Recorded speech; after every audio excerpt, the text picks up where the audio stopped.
அஸ்ஸலாமு அலைக்கும். Good evening. நான் பேசுறது தெளிவா இருக்கா?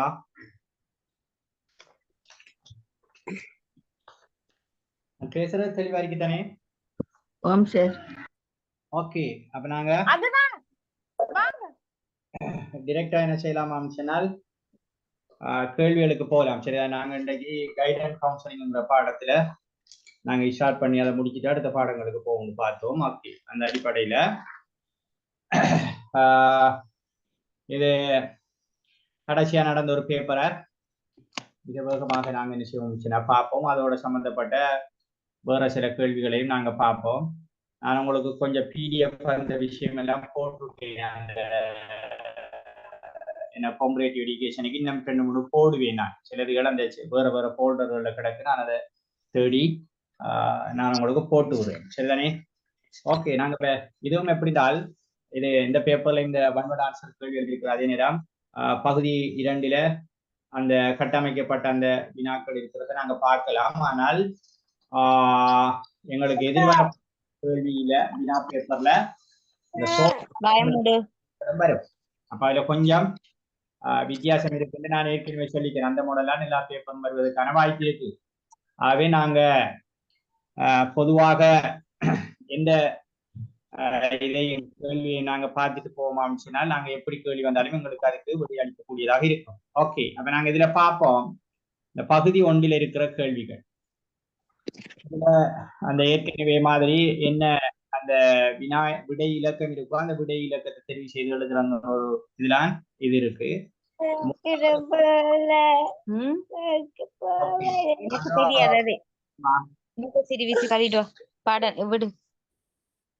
ஓகே, இந்த முதலாவது கேள்வியை நாங்க பார்ப்போம். முதலாவது கேள்வி ஆலோசனை வழங்கல். ஆலோசனை வழங்கல் என்பது என்று கேட்டிருக்கு.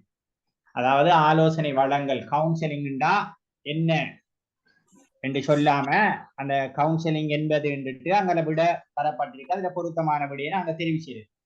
ஒருவருக்கு தமது பிரச்சனைகளை தீர்த்து கொள்ள உதவி செய்தலாகவும், 2 அறிவுறுத்தல்கள் வழங்குதல் புத்திமதி கூறுதல் அடங்கிய ஒரு வேலை திட்டமாகவும், 3 ஆலோசகரின் பொறுப்பிலான ஒரு செயல்முறையாகவும், 4 ஆலோசகரினால் சேவை பெறுவதற்கு தவறுகளை திருத்தும் செயல்முறையாகும். அப்ப ஆலோசனை என்பதற்கு இதுல இருக்கிற 4 அந்த விடைகளையும் பொருத்தமான விடை எது? முதலாவது வழங்கல.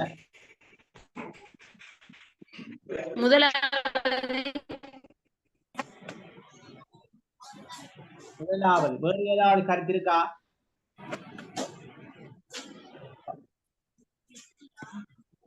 வேறு ஏதாவது கருத்துக்கள்? ஓகே, இந்த ஆலோசனை வழங்கல் வழங்கல பேசுறீங்களா? ஓகே, 2வது சொல்றீங்களா? நாங்க பார்ப்போம், அந்த விடைகளை பார்ப்போம். நீங்க பாருங்க, நீங்க படிச்சிருப்பீங்க ஆலோசனை என்பதற்கு, அதாவது கவுன்சிலிங். அதுக்கு ஆலோசனை தான் இவங்க தமிழ்ல மொழிபெயர்த்திருக்கிறாங்க. நான் இப்படி கேட்கிறேன், ஆலோசனை என்பதற்கு வேறு, அதாவது கவுன்சிலிங் என்கிறதுக்கு தமிழ்ல பயன்படுத்துற இந்த ஆலோசனை என்பதை தவிர வேறு என்ன சொற்கள் உங்களுக்கு தெரியும்? ஆலோசனை என்பதற்கு, அதாவது அந்த கவுன்சிலிங் சொல்ற அந்த ஆங்கில சொல்லுக்கு ஆலோசனை என்ன மொழிபெயர்த்திருக்காங்க. அப்படி அல்லாமல் உங்களுக்கு தெரிஞ்ச வேறு ஏதாவது? உளவளத்துணை.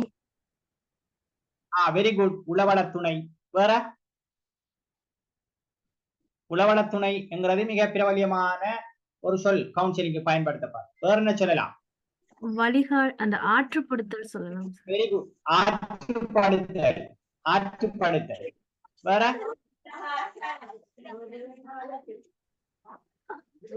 வேற சொல்லலாம் ஆற்றுப்படுத்தல் அல்லது வேற? ஓகே, மனவழி மருத்துவம் என்றும் சொல்லலாம். உளவளத்துணை, ஆற்றுப்படுத்துதல், மனவழி மருத்துவம், சரிதானே? இப்படி நிறைய சொற்கள் இருக்கு. என்னதுக்கு சொன்னால் இந்த கவுன்சிலிங் என்ற ஆங்கில சொல்லு. இங்க ஆலோசனை வழங்கல் என்பது என்னட்டு நீங்க பாருங்க, முதலாவது ஒருவருக்கு தமது பிரச்சனையை தீர்த்து கொள்ள உதவி செய்தலாகும். இந்த கவுன்சிலிங் என்று சொல்றது நாங்களே அவர பிரச்சனையை தீர்க்கிறது இல்ல, அல்லது இந்த அட்வைஸ் பண்றது மாதிரி அதை செய் இதை செய் அப்படி செய் இப்படி செய்ன்னு சொல்றது இல்லை. ஒரு மிக இப்ப சில நேரம் ஆலோசனை என்பது அல்லது இந்த கவுன்சிலிங்கிறதுக்கு சரியான வரைவிலக்கணம் எங்களுக்கு சரியா தெரியுமான்னு சொன்னால் இப்படியான கேள்விகளுக்கு விட எழுதலாம்.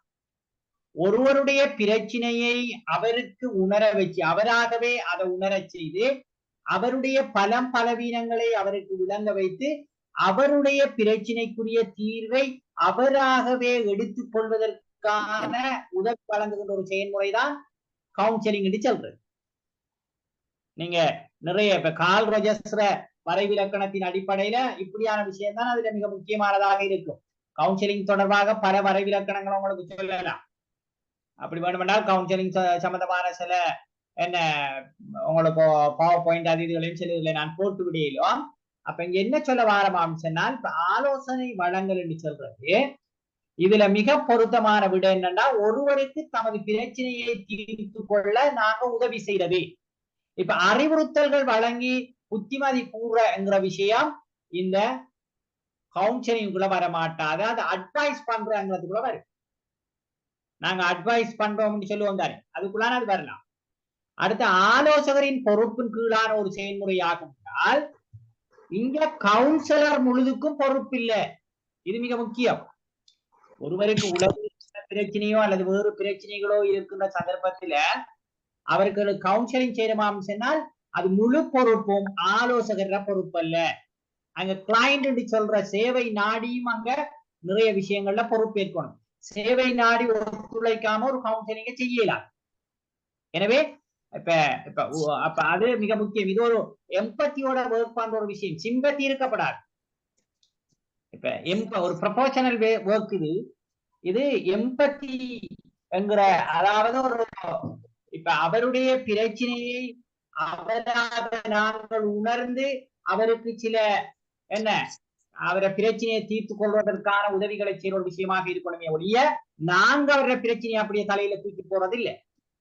இப்ப உதாரணத்துக்கு சும்மா சொல்லுவோமே, ஒரு லவ் ஃபெயிலியர் ஆயின ஒரு பிள்ளை சூசைட் அட்டெம்ப்ட் ஆயிட்டு வச்சுக்கொள்வோம்.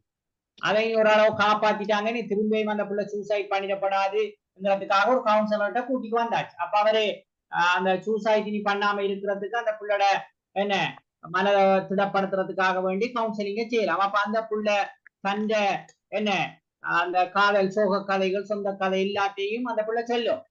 அப்ப இவர் அனுதாபப்பட்டு கொண்டோ நானே உனக்கு வாழ்வளிக்கிறேன் அம்மான்னு சொன்னால் அது சிம்பத்தி. ஆனால் கவுன்சிலிங்ல சிம்பத்தி ஒரு நாளும் சரி வராது. எம்பத்திங்கிற உணர்வில் கூடாகத்தான் கவுன்சிலிங் வழங்கப்படும். எனவே மூன்றாவது விட நாலாவது விட பாருங்க, ஆலோசகரினால் சேவை பெறுபவரின் தவறுகளை திருத்தும் செயல்முறையாகும். ஒரு நாளும் நாங்க திருத்துறது இல்லை, அவராக உணர்ந்து திருந்தோம். அப்படித்தான். இப்ப உதாரணமாக ஒரு ட்ரக் எடிக்ஷன்ங்கிற ஒருவர் வச்சுக்கொள்வோம், அதாவது போதை பாவனைக்கு உட்பட்ட ஒருவர் வச்சுக்கொள்வோம். அப்ப அவராகவே அதனை உணர்ந்து அவராகவே அதிலிருந்து திரும்புவதற்கான ஒரு விஷயத்தை நாங்க உதவி செய்யறதாக இருக்கும். எனவே இந்த முதலாவது கேள்விக்கு மிகச் சரியான விட முதலாவது விட. ஓகேயா? அடுத்த கேள்விக்கிட்ட போவோம். சரிதானே? நான் பேசுறது தெளிவா தானே இருக்குமா? தெளிவா